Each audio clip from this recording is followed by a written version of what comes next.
Hello students, we had begun our lesson The Lost Child, and we had seen that how the child with his parents he come to the fair, the journey from their home to the fair, and in the fair we had seen how he gets attracted to different hawkers, and at last when he comes near the merry-go-round, and when he urges his parents to let him sit to have a ride in the merry-go-round, and when he turns back he is not able to find his parents. We had seen in our previous video till here. Now let's continue further.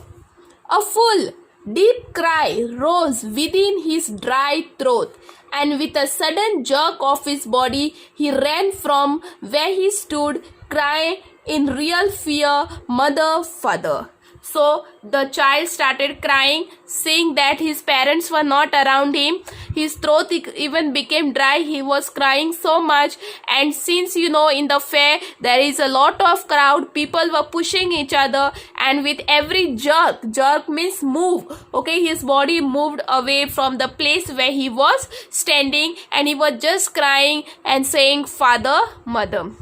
Tears rolled down from his eyes, hot and fierce. Fierce means angry. His flushed face was convulsed with fear. Convulsed with fear. So his face, which was first flushed, his face had become flushed, that is wet with water, and it had been convulsed with fear. His face was wholly trembled with fear. Panic stricken, he ran to one side first, then to other, hither and thither in all directions, knowing not where to go. So the child was now panic stricken, really afraid, and he started once going this side, then the other side, hither, thither, going here and there in all directions. He didn't knew where to go and what to do.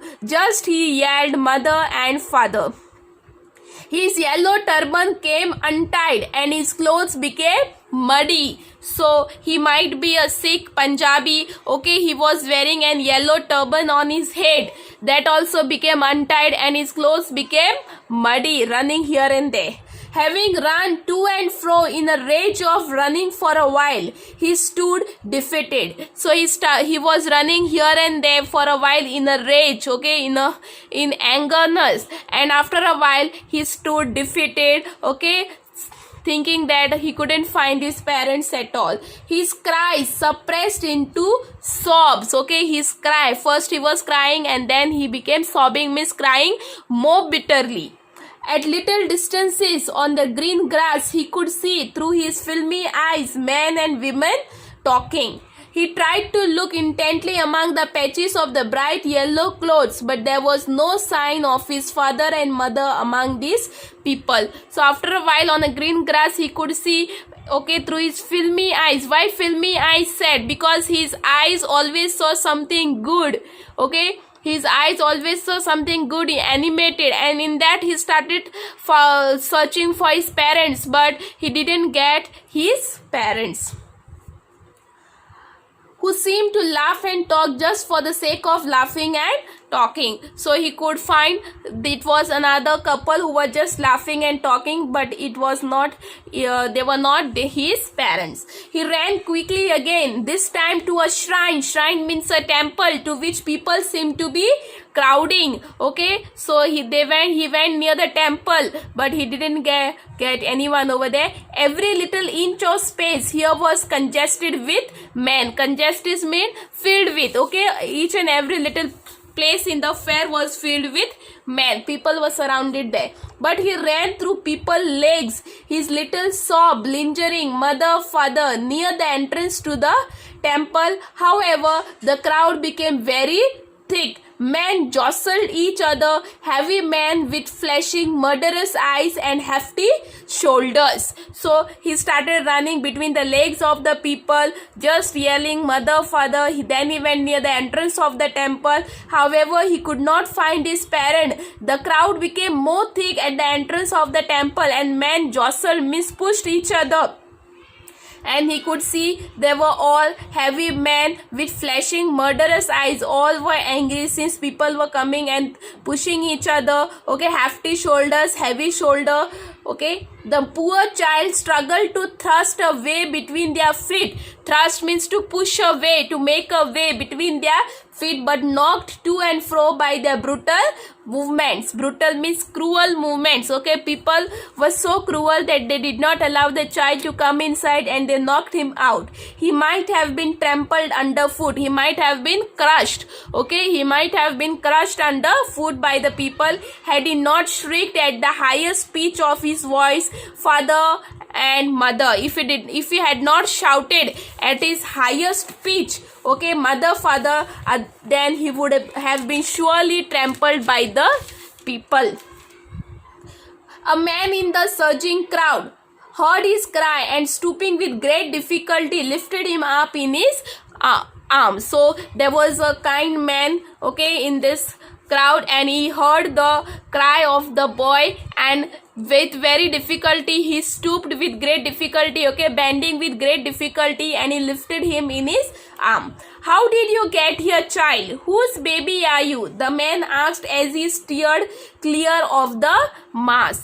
Okay, so when he brought the child out of the mass, steered means came out of the mass, okay, of the crowd, he asked him, "Who are you and whose baby you are, and how you got over here?"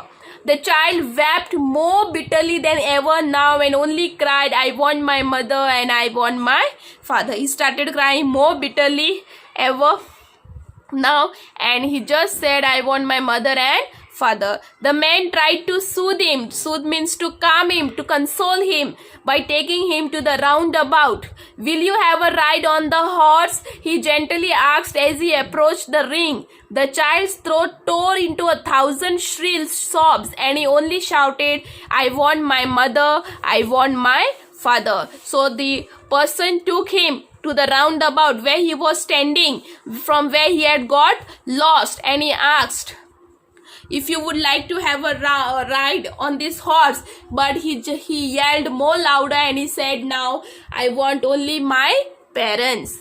The man headed towards the place where the snake charmer still played on the flute to the swaying cobra. Okay, the man took him to the snake charmer, okay, where the boy had already been first. "Listen to that nice music, child," he pleaded. But the child shut his ears with his fingers and shouted his double-pitched strain, "I want my mother, I want my father."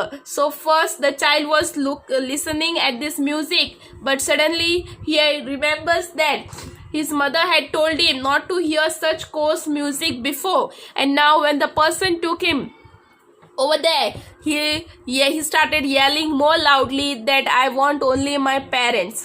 The man took him near the balloon, thinking the bright colors of the balloon would distract the child's attention and quieten him. Distract means to divert, okay, but here again what happens? "Would you like a rainbow colored balloon?" he persuasively asked, okay, persuasively making ready for him to convince him. The child turned his eyes from the flying balloons and just sobbed, "I want my mother, I want my father." So the child was not even distracted by those balloons which earlier he wanted, and he just yelled that, "I want my parents." The man, still trying to make the child happy, bore him to the gate where the flower seller said, "Look, can you smell those nice flowers, child? Would you like a garland to put around your neck?" The child turned his nose away from the basket and retreated. Okay, he repeated his sob, "I want my father, I want my mother." So he was taken to the flower seller, but here also he started yelling that he wants his father and his mother. Thinking to the humor his disconsolate charge by a gift of sweets, the man took him to the counter of the sweet shop.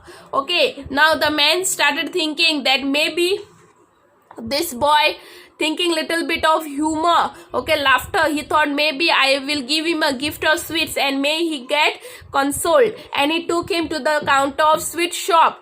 "What sweets would you like, child?" he asked. The child turned his face from the sweet shop and only sobbed, "I want my mother, I want my father. I hope you must have remembered the child. First he had demanded for barfi. Okay, he had liked barfi a lot, but here once again he turned his nose and he just said that I want my parents. So this lesson wants to give us moral that when we have parents around us, we never value them. But once they are out of our sight, we realize what their value is really. So here the same thing happens with the child. Okay, first when his parents were around him, he just thought that his parents would think what about him, and he knew his parents would ignore him. But once his parents got disappeared from his sight and he started missing his parents a lot, and that time he realizes his true value of his parents. So here overall this lesson wants to tell us, once the thing is out of our sight, that time we really realize what's the worth of that particular thing or person. But till the moment we have that particular thing or person with us, we never value him, we never know the real worth of that particular thing. I hope you would have understood this lesson very well. The Lost Child by the author Mulk Raj Anand. Go through all the video parts, okay, so that you can understand it more better.